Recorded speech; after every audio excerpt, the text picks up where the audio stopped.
찬송가 208장 찬송 드리시겠습니다. 찬송가 208장입니다. 내 주의 나라와 주 계신 성전과 피 흘려 사신 교회를 늘 사랑합니다. 내 그의 교회는 천성과 같아서 눈동자같이 아끼사 늘 보호하시네. 이 교회 위하여 눈물과 기도로 내 생명 다하기까지 늘 봉사합니다. 성도의 교제와 교회의 위로와 구주와 맺은 언약을 늘 기뻐합니다. 하늘의 영광과 베푸신 은혜가 진리와 함께 영원히 시온에 넘치네. 아멘. 찾으실 하나님의 말씀은 열왕기하 23장 31절부터 24장 7절까지 말씀을 보도록 하겠습니다. 열왕기하 23장 31절부터 24장 7절까지 말씀입니다. 한 절씩 교독하며 보겠습니다. 요아하스가 왕이 될 때에 나이가 23세라 예루살렘에서 석 달간 다스리니라. 그의 어머니의 이름은 하무달이라 림나 예레미야의 딸이더라.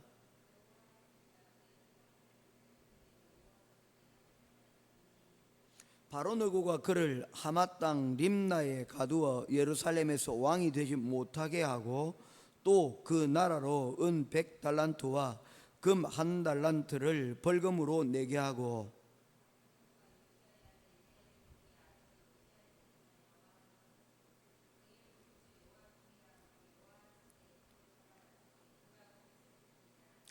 요아김이 은과 금을 바로에게 주니라. 그가 바로 느고의 명령대로 그에게 그 돈을 주기 위하여 나라에 부과하되 백성들 각 사람의 힘대로 액수를 정하고 은금을 징수하였더라.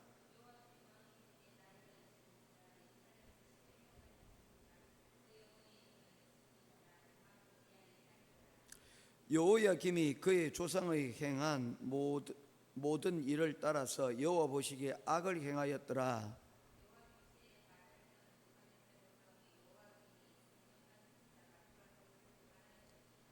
여호와께서 그의 종 선지자들을 통하여 하신 말씀과 같이 갈대아의 부대와 아람의 부대와 모압의 부대와 암몬 자손의 부대를 여호와김에게로 보내 유다를 쳐 멸하려 하시니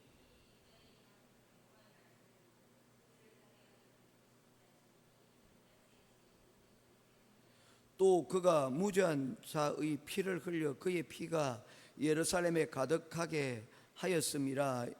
여호와께서 사시기를 즐겨하지 아니하시니라.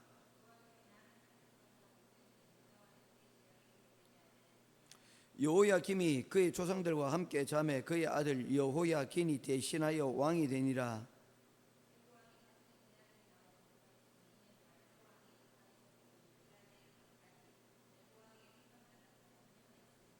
아멘. 어제 말씀에 이어서 열왕기하 23장 31절부터 24장 7절까지 말씀을 살펴보도록 하겠습니다. 어제 우리가 다루었던 내용이 바로 요시야 임금에 대한 내용이었습니다. 이 요시야가 죽고 난 다음에 왕이 되었던 두 인물이 여호아하스와 그리고 여호야김이라고 하는 왕에 오르게 됩니다. 이 둘의 공통점이 있습니다. 첫 번째 공통점은 이 둘 다 이 요시야의 아들이었다는 것입니다. 그런데 31절 말씀에 보면 여호아하스가 왕이 될 때 나이가 23세라라고 말씀을 하고 있고요. 그가 예루살렘에서 석 달간 왕으로 다스렸다라고 말씀을 하고 있습니다. 그런데 36절 말씀에 보면 여호야김이 왕이 될 때 나이가 25세라 예루살렘에서 11년간 다스리니라 라고 말씀을 하고 있습니다. 자, 어떻습니까? 나이가 누가 더 많습니까? 여호아하스가 23세 왕이 오르고 석 달간 다스리다가 그가 왕권을 상실하였고, 두 번째 왕이 되었는데 이 여호야김이 25세 왕이 되었고 11년간 다스립니다. 그렇게 따져보면 우리가 알 수 있는 것이 있습니다. 첫 번째 무엇입니까? 둘째 아들이 먼저 왕이 되고 그리고 첫째 아들이 두 번째로 왕이 되었다는 것을 볼 수가 있습니다. 이 둘은 형제지간이었고 이 둘 사이에서 순서가 바뀌어 버렸다는 것입니다. 왜 그랬느냐? 그것을 알 수 있는 그 부분이 있습니다. 둘 다 왕이었지만 이 여호아하스가 백성들로부터 인정을 받게 되었다는 것이죠. 그는 용맹하였던 왕으로 이렇게 사람들에게 알려져 있습니다. 그랬는데 그가 잘못된 선택을 한 것이 있습니다. 그 당시에 이스라엘의 상황이 굉장히 복잡해졌기 때문입니다. 어제도 잠시 말씀을 드렸는데 29절 말씀입니다. 요시야 당시에 애굽의 왕 바로 느고가 아수르 왕을 치고자 하여 유브라데 강으로 올라가므로 요시야 왕이 맞서 나갔더니 라고 하는 말씀이 있습니다. 이 말씀이 어떻게 되었느냐 하면 우리가 이 부분을 자세히 살펴봐야 됩니다. 당시 이 중동의 근동의 패권을 차지하고 있던 나라가 어떤 나라였냐면 아수르였고, 그리고 아래쪽에는 애굽이 자리를 잡고 있었습니다. 그런데 신흥 국가로서 패권을 차지하고 있던 나라가 있었는데 그 나라가 바벨론이었습니다. 이 바벨론이 점차적으로 세력을 확산하고 있던 그런 상황이었습니다. 그때가 약 BC 620년 경이었는데 614년 경에 이 바벨론이 아수르를 침공하여서 아수르의 수호였던 니느웨를 함락을 시켜버립니다. 그러니 이 아수르는 굉장히 상황적으로 국력이 쇠퇴하고 쪼그라든 그런 상태였습니다. 그것을 지켜보던 이 애굽의 왕 바로 느고는 이것을 가만히 내버려 두었다가는 이 바벨론이 결국에는 근동의 모든 세력들을 차지할 것이라는 그런 위협을 느끼게 되었습니다. 그래서 그는 이 바벨론 세력을 막기 위해서 아수르 군대와 연합하여서 마지막 아수르의 군대와 그리고 이 애굽의 연합군을 합하여서 이 바벨론을 침공하여서 니느웨를 다시 회복시켜 바벨론을 견제하려고 했던 그런 마음이 있었던 것입니다. 그래서 29절에 아수르 왕을 치고자 하여라는 번역은 사실상 잘못된 번역이라고 말할 수가 있습니다. 아수르 왕을 치고자 한 것이 아니라 아수르 왕과 협력하여서 니느웨에 있는 바벨론을 치려고 한 것입니다. 자, 이런 복잡한 세계대전이 지금 일어나고 있는 그런 상황이 되어진 거죠. 그런 상황 가운데서 그렇다면 이 유다는 어떻게 할 것인가? 유다는 사실 아수르의 편도 바벨론의 편도 아니었습니다. 단지 유다는 아수르에 대하여서 좋지 못한 그러한 감정을 가지고 있었습니다. 왜냐하면 히스기야 시대에 이 아수르가 침공을 하여서 예루살렘이 거의 함락될 뻔하였고, 그리고 그 이후로 이 아수르에 의해서 많은 공물을 바치는 등 아수르로 인한 폐해들을 여러분 가지고 있었기 때문입니다. 그래서 이 아수르에 대해서 좋지 못한 감정을 가지고 있었는데, 신흥국인 바벨론이 성장함에 따라서 이 아수르가 이제 풍전등화와 같은 위기를 겪게 된 그 상황이었는데, 손 안 대고 코를 풀 수 있는 그런 상황이 되어졌는데, 애굽의 군대가 이 아수르와 더불어 다시 이 바벨론을 대항하려고 하는 것을 보니 이 요시아의 입장에서는 이것을 그대로 내버려 둘 수가 없었던 것입니다. 그래서 바벨론과 합세하지는 않았지만 유다 단독의 힘으로 이 바로 느고의 군대를 막았었는데 이것이 패착이 되었습니다. 그래서 머깃도 전투에서 전쟁이 붙었는데, 이 머깃도는 헬라어로는 요한계시록에서 아마르게돈이라고 하는 그러한 명칭으로 불려집니다. 머깃도가 되고 하마게돈이 되는 것입니다. 하는 산을지를 표시하는 것이기 때문에 하마게돈이라고 하는 바로 그 자리에서 큰 전쟁이 일어났는데, 그 평원에서 그만 전투에서 패하고, 그리고 요시아는 죽음을 당하게 되는 것입니다. 그래서 갑작스럽게 그가 이렇게 전쟁에서 패를 하게 되고 죽음을 당하게 되자 이후에 왕을 세워야 될 것인데, 이 왕을 세우는 데서 30절에 바로 이 여호아하스가 왕이 되는 상황을 설명을 하고 있습니다. 30절입니다. 신복들이 그의 시체를 병거에 싣고 머깃도에서 예루살렘으로 돌아와 그의 무덤에 장사하니, 백성들이 요시아의 아들 여호아하스를 데려다가 그에게 기름을 붓고 그의 아버지를 대신하여 왕으로 삼았더라. 그렇습니다. 이 백성들이 요시아의 죽음 이후에 여호아하스를 왕으로 삼았다는 것은 무엇입니까? 왕이 될 만한 자격이 첫째 아들보다는 둘째 아들이 훨씬 왕으로서의 좋은 기질들을 가지고 있었다는 것입니다. 그렇지 않습니까? 그랬기에 여러분 장자 계성을 어기고 둘째 아들을 왕위에 여러분 세울 수가 있었던 것입니다. 그렇게 왕위에 오른 여호아하스가 여러분 세운 정책은 무엇입니까? 당연히 아수르에 반대하는 정책을 펼 수밖에 없었고, 그리고 그의 아버지를 죽인 바로 이 애굽에 대하여서 좋지 못한 감정을 여러분 가지고 있는 것은 틀림없습니다.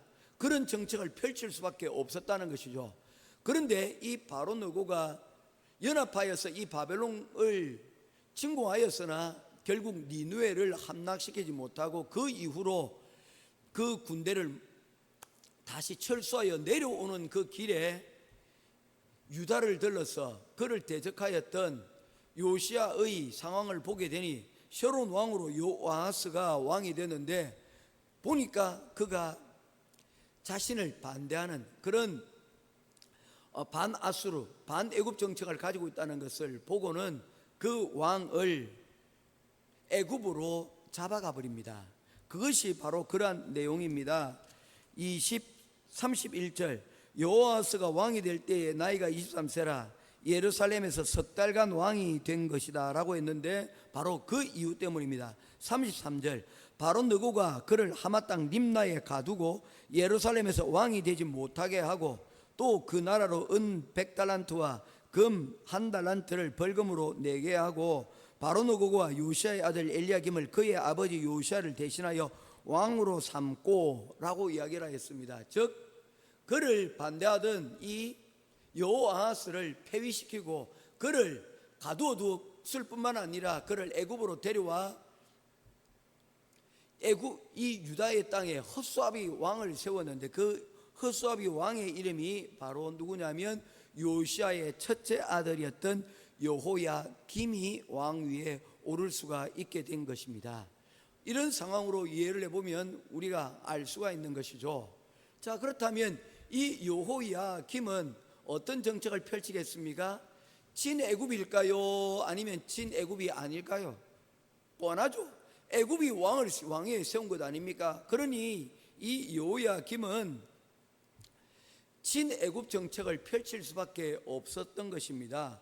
그런데 그가 문제가 있었습니다. 24장 1절 말씀입니다. 같이 읽겠습니다. 시작. 여호야김 시대에 바벨론의 왕 느부갓네살이 올라오매 여호야김이 3년간 섬기다가 돌아와 그를 배신하였더니, 여호야김 시대에 바벨론이 여러분 세력을 확장하기 시작을 하였습니다. 그리고는 유대에 들어와서 이 유대의 왕 여호야김에게 침공을 하였습니다. 그로 인하여서 이 유다는 항복할 수밖에 없었고, 그리고 노선을 바꿔버립니다. 친애굽 정책에서 아닙니다. 친애굽 정책에서 친바벨론 정책으로 바꾸게 되어집니다.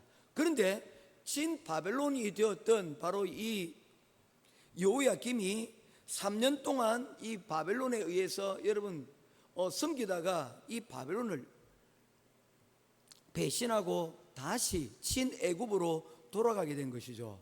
약소국의 여러분 비애가 바로 이런 것입니다. 자기 스스로 국권을 지키지 못하고 그 외부의 상황에 따라서 여러분 간에 붙었다 쓸개 붙었다 하는 그와 같은 여러분 그런 결정을 내릴 수밖에 없었다는 것입니다. 여호야김이 왕에 올랐던 이유가 바로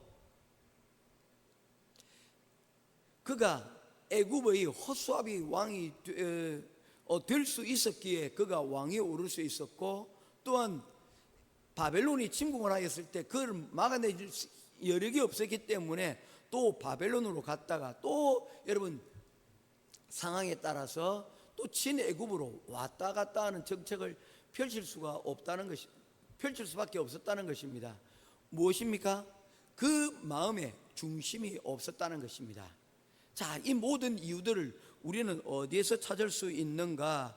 32절 말씀과 37절 말씀에서 우리가 그 이유를 찾을 수가 있습니다. 32절 말씀입니다. 같이 보겠습니다. 시작. 여호아하스가 그의 조상들의 모든 행위대로 여호와 보시기에 악을 행하였더니, 37절입니다. 시작. 여호야김이 그의 조상들이 행한 모든 일에 여호와 보시기에 악을 행하였더라. 공통점이 여러분 또 하나가 있습니다.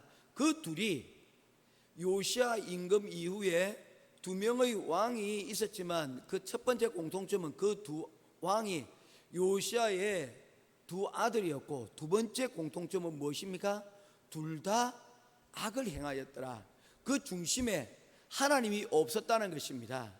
그래서 그들이 3개월을 다스리고 또한 11년을 다스리며 하나님 앞에서 악을 행하는 그런 여러분 결과를 가지게 되었다는 것이죠. 그리하여서 그 결과가 3절과 4절에 여러분 있습니다. 3절과 4절 보도록 하겠습니다. 시작. 이 일이 유다의 행함은 곧 여호와의 말씀대로 그들이 자기 앞에서 물리치고자 하심이니, 이는 므낫세의 지은 모든 죄 때문이며, 또 그가 무죄한 자의 피를 흘려 그의 피가 예루살렘에 가득하게 하였음이라. 여호와께서 사하시기를 즐겨하지 아니하시니라. 아멘. 하나님께서 이 요시아의 개혁에도 불구하고 하나님께서 이 유다를 심판하시려고 하셨던 그 근본적인 이유가 무엇이었습니까? 바로 이 므낫세의 악한 것 때문이었습니다. 힘써 요시아는 개혁을 하려고 하였지만 그 지난날의 세월 55년 동안, 그리고 그의 아비의 그 죄악들이 이 이스라엘 땅 가운데 너무나도 뿌리 깊게 박혀서 그의 통치 기간, 그가 18년의 개혁을 시작을 하고 13년 동안 그가 이 개혁을 완성하기 위해서 노력하였지만 역부족이었다는 것입니다. 왜 그러냐면 그 이후로 두 명의 왕이 이스라엘의 왕이 올랐는데, 이 이스라엘의 왕들이 잘못된 길을 걸어갈 때에 그 누구도 그에 대하여서 여러분 반대하는 사람이 여러분 나타나지 못하였다는 것입니다. 두 가지를 말할 수가 있습니다. 첫 번째는 백성들의 여러분 뿌리 깊은 우상 숭배와 하나님 앞에서의 정직하지 못한 중심이 없는 그러한 삶의 모습들을 이 두 왕을 통해서 보여주는 것이고, 두 번째, 요시야 왕 역시 개혁의 군주였지만 두 자녀를 하나님 앞에서 믿음을 계승하는 일에는 실패하였다는 것을 볼 수가 있는 것입니다. 이것이 바로 그의 개혁의 한계였고 그의 개혁의 실패였다라고 말할 수가 있는 것입니다. 그는 이 일을 위하여서 많은 노력을 기울였지만 그 노력들이 다 헛사로 돌아가 버리고 말았다는 것입니다. 우리의 가정 가운데, 오늘 우리 세대 가운데 이 말씀이 우리에게 주시는 교훈이 큽니다. 오늘 우리의 세대는 어떻습니까? 우리의 세대는 그 이전의 어떤 세대들보다도 가장 경제적으로 부유한 시대를 우리들이 지금 살아가고 있습니다. 우리 국민소득이 여러분 33,000불입니다. 중진국의 함정, 만불의 함정도 여러분 넘어섰고, 이제는 중진국이 아니라 OECD 국가 가운데서도 이제 13위에 GNP를 가지고 있는 여러분 그런 나라 가운데 여러분 하나가 되었습니다. 굉장히 경제적으로 많은 성과를 거두었습니다. 그런데 많은 이들이 이야기를 합니다. 우리의 세대가 이제 부모의 세대가 자식의 세대보다도 더 나은 시대가 아마 이번의 세대가 마지막이 될 수도 있다라는 그런 경고들을 하고 있다는 것입니다. 이제 경제가 어쩌면 내리막길로 내려갈 길밖에 남아있지는 않은가라고 하면서 대한민국의 발전 가능성에 대해서 많은 이들이 의문을 표하고 있다는 것입니다. 그러는 가운데 여러분, 우리에게 진짜 문제가 무엇입니까? 믿음으로, 말씀으로 여러분 우리 대한민국 교회가 성장하고 그 가운데서 여러분 선교하며 하나님의 복음을 여러분 우리 교회가 많은 사역들을 감당해내지 않았습니까? 그런데 지금 다음 세대에 있어서는 교회가 기독교 신앙이 흔들릴 수밖에 없다는 것입니다.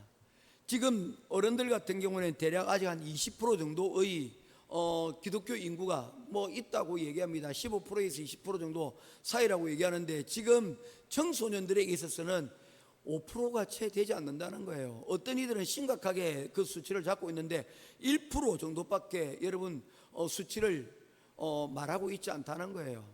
기독교가 불교도 이겼고 기독교가 천주교도 이겼는데 기독교가 대학교를 이기지 못했다는 그런 우스갯소리까지 나오고 있는 것이죠.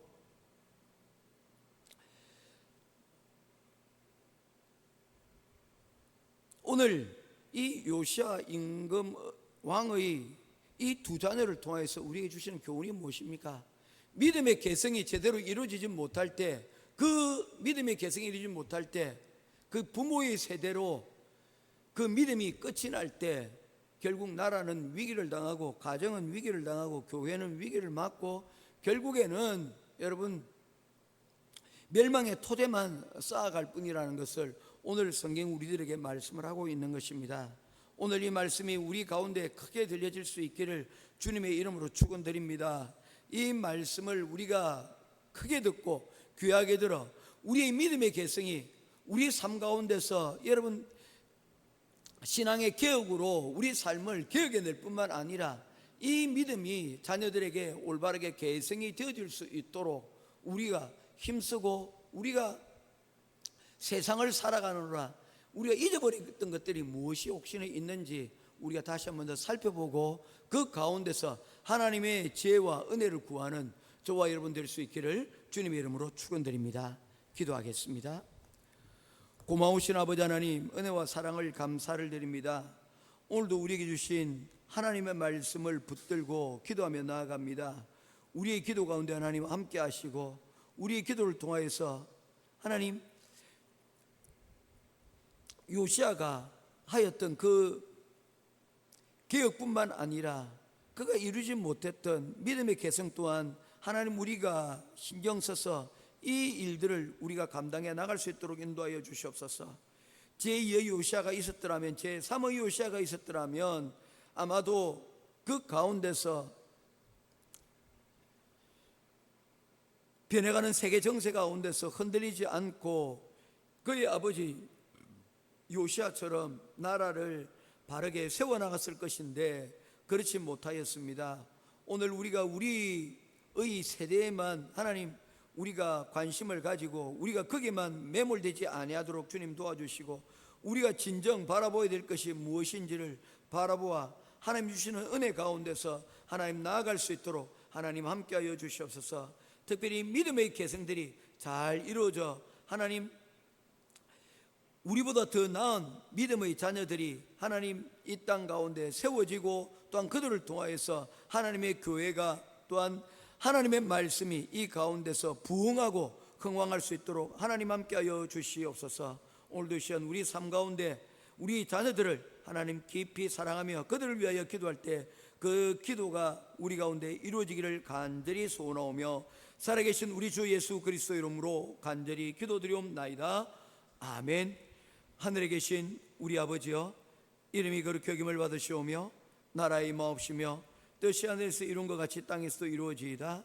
오늘날 우리에게 일용할 양식을 주옵시고, 우리가 우리에게 죄의 전자를 사하여 준 것 같이 우리 죄를 사하여 주옵시고, 우리를 시험에 들게 하지 마옵시고 다만 악에서 구하옵소서. 대개 나라와 근세와 영광이 아버지께 영원히 있사옵나이다. 아멘.